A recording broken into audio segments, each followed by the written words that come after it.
नमस्कार. दक्षता किचनमध्ये तुम्हा सर्वांचे मनपूर्वक स्वागत. आज आपण मिरची वडा कसा बनवायचा हे बघणार आहोत. ही रेसिपी अगदी सोपी आहेत आणि झटपट बनवून तयार होते. चवीलाही अतिशय मस्त अशी लागते. त्यापूर्वी तुम्ही जर आपल्या चॅनलवर नवीन असाल तर अशाच नवनवीन रेसिपीज अगदी फ्रीमध्ये पाहण्यासाठी आपल्या दक्षता किचन यूट्यूब चॅनल अवश्य सबस्क्राईब करा. तर या रेसिपीसाठी आपण 6 ते 7 ह्या अशा प्रकारच्या जाड मिरच्या घेतल्या आहे. ह्या मिरच्या तिखट नसतात, तर तुम्हाला जितके हे वडे बनवायचे असतील त्यानुसार तुम्ही कमी किंवा जास्त प्रमाणामध्ये ह्या मिरच्या घेऊ शकता. तर या घेतलेल्या मिरच्यांना आपण अशा प्रकारे मधोमध कट करून घेतोय.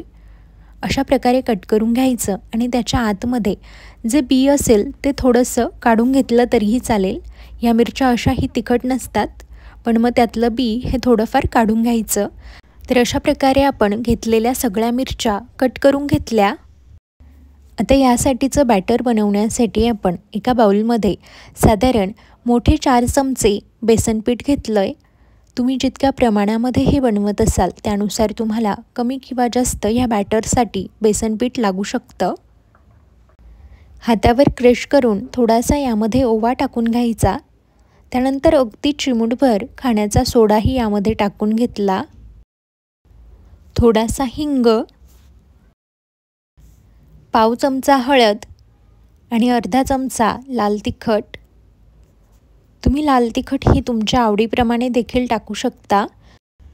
चवीप्रमाणे यामध्ये मीठ टाकून हे मिक्स करून घेऊ. यात हळूहळू जशी जशी आवश्यकता वाटेल त्यानुसार पाणी टाकून घ्यायचं.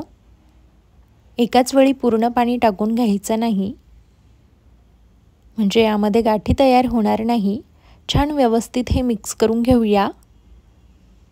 आपल्याला हे बॅटर खूप जास्त घट्टही बनवायचं नाही आहे आणि अगदी पातळही बनवायचं नाही आहे. याची कन्सिस्टन्सी आपल्याला मीडियम ठेवायची आहे.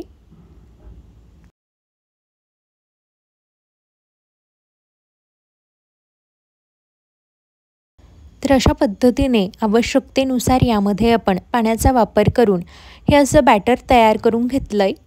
चमच्याने याची कन्सिस्टन्सी बघा, अशी असायला हवी. याहून जास्त घट्ट किंवा याहून जास्त पातळही हे बॅटर बनवायचं नाही. मिरचीच्या आत आपल्याला जे स्टफिंग भरायचं आहे त्यासाठी मीडियम आकाराचे 4 बटाटे हे उकडवून घेतलेले आहेत आणि त्यांचे सालही काढून घेतले.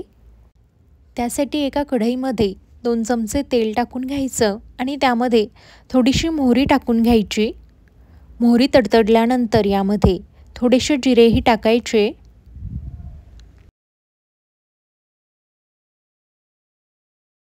अर्धा चमचा आलं लसणाची पेस्ट यामध्ये टाकून घेतली. यामुळे मस्त अशी चटणीला चव येते. यात पाव चमचा हळद आणि चवीनुसार लाल तिखट टाकून घेतली. त्याचबरोबर यामध्ये आपण 1 चमचा घरगुती काळा मसालाही टाकतोय. याऐवजी तुम्ही गरम मसालाही टाकू शकता. आता आपण जे बटाटे उकडून घेतलेले आहेत ते हाताने मॅश करून यामध्ये टाकून घेतोय.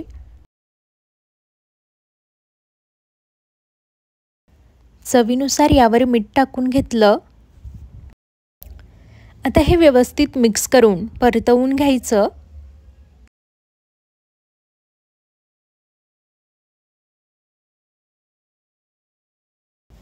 तर व्यवस्थित अशी मिक्स करून परतवून ही चटणी झाली की यावरून थोडीशी कोथिंबीर टाकून घ्यायची आणि गॅस बंद करून घ्यायचा.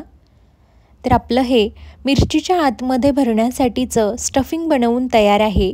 याला कढईमधून काढून थोड्या वेळ थंड होऊ द्यायचं. आता हे जे रेडी स्टफिंग आहे ते आपण कट करून घेतलेल्या मिरच्यांमध्ये अशा प्रकारे व्यवस्थित मधोमध भरून घ्यायचं. तुम्ही तुमच्या आवडीप्रमाणे कमी किंवा जास्त हे स्टफिंग भरा. तर बघा, अशा प्रकारे आपलं हे छान स्टफिंग भरून झालं आहे. याच प्रकारे आपण बाकी सगळ्या मिरच्यांमध्ये हे स्टफिंग भरून घेऊ.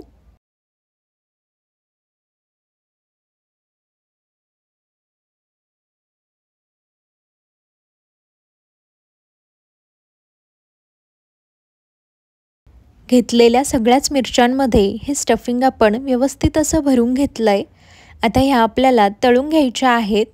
त्यासाठी आपण जे बॅटर तयार केलेलं होतं यामध्ये आपल्याला ही मिरची अशा प्रकारे डिप करायची आहे। छान मिरचीच्या सगळ्या बाजूंनी हे बॅटर लावून घ्यायचं आणि तेल आपण आधीच गरम व्हायला ठेवलेलं होतं। तेल हे छान असं गरम झाल्यानंतरच यामध्ये आपण ह्या मिरच्या टाकून घेतोय। याच पद्धतीने बॅटरमध्ये डिप करून आपण आणखी एक मिरची यामध्ये तळायला टाकून घेऊ।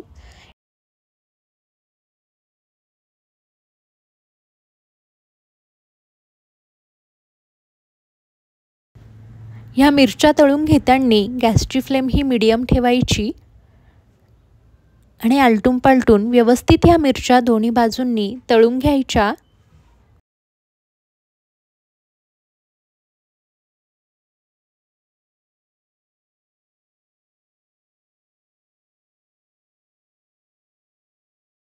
तर मीडियम फ्लेमवर 3-1 मिनिटं ह्या मिरच्या व्यवस्थित अशा तळून घेतल्यानंतर यांचा रंग हा असा व्हायला लागला की तेलामधून काढून घ्यायच्या।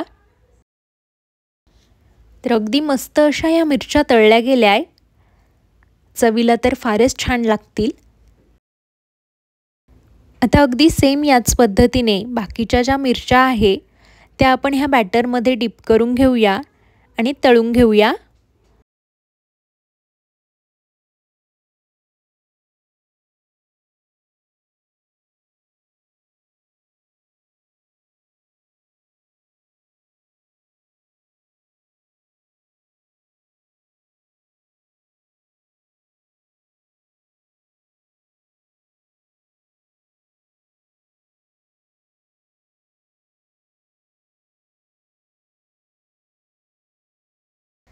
आता ह्या मिरच्या सुद्धा आपल्या परफेक्ट अशा तळून झाल्या आहे।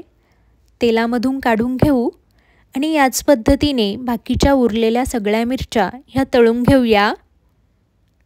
अशा प्रकारे ही मिरची वडाची रेसिपी बनवायला अगदी सोपी आहे आणि चवीला तर अतिशय मस्त अशी लागते।